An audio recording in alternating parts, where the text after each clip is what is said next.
Hello everyone. Today I am bringing very interesting topic for you. So basically today I will talk about corruption in India, right? Why there is so much corruption. You go to Talati office, you go to Patwari office, Tahsildar office, every big office, any government office you visit, you find people taking money, people asking for a bribe, people doing wrong things. I mean, the government servers, they are doing wrong things, right?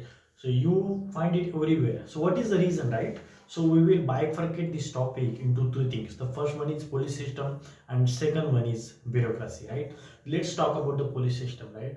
So whenever we see any policeman, the image which comes into in our mind is the rude person, dangerous person, right? Very cruel fellow. So that sort of image is created into our mind, right? And then there is a reason as well, right? The reason behind such an image in our mind is the conduct of the police personnel, conduct of the police havaldar, conduct of the PSI, conduct of the SHO is directly responsible to the bad image in the minds of people of India, right? So today I'm going to talk. I mean, why? What's the reason, right? If you see the system of the police, it has its direct roots in the British colonization on India, right? Britishers rule our country for 200 years, damn 200 years. So during those 200 years, they made sure that the people of this country, the subject of this their rule, are controlled effectively. They are exploited effectively. They are exploited completely. And that's why they created a police system. So those during those times, during the British rule, they used to control people through the arbitrary execution of the power. They used to control people through the arbitrary use of the police system, arbitrary use of the policing function. So they made sure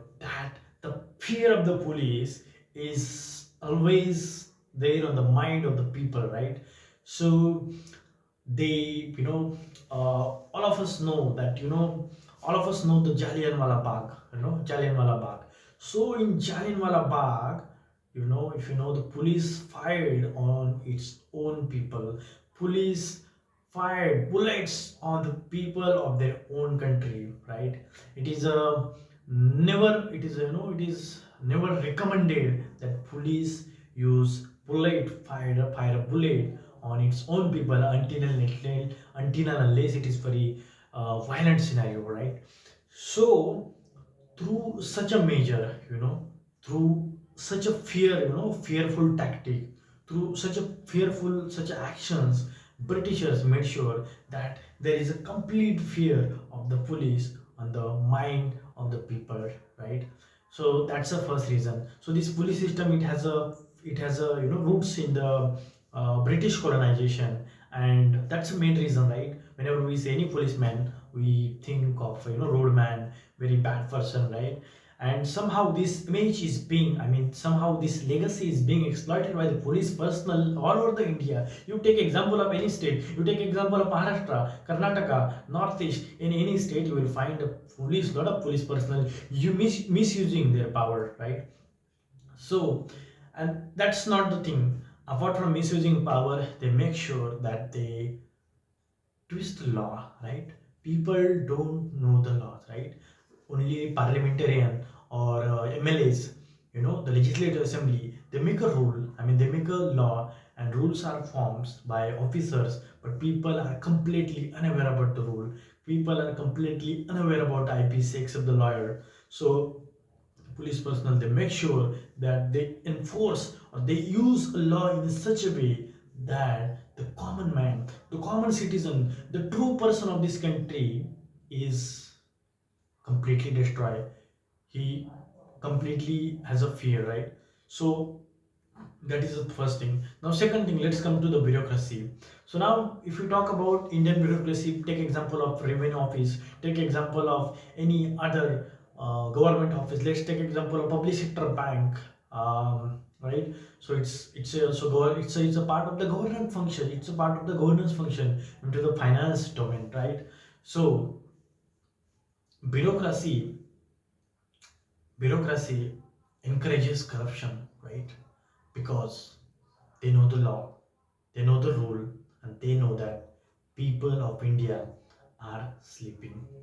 They are afraid of enlightened or elite bureaucracy. You take example of class 1 officer, class 2 officer.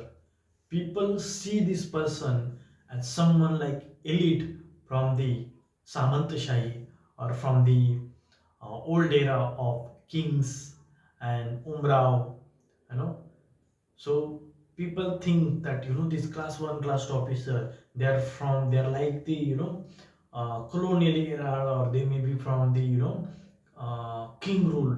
So the environment is created in such a way that people even don't people even don't encounter, even don't engage aggressively with the people, with the officer, right?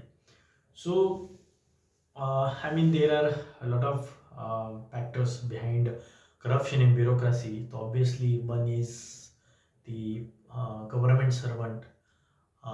They are on I mean, their job is secure, their job is permanent, except they engage into any misbehavior, or if they violate any conduct of code, or if in case if they break any law, and if they are convicted of that crime, so in that case they can lose their job.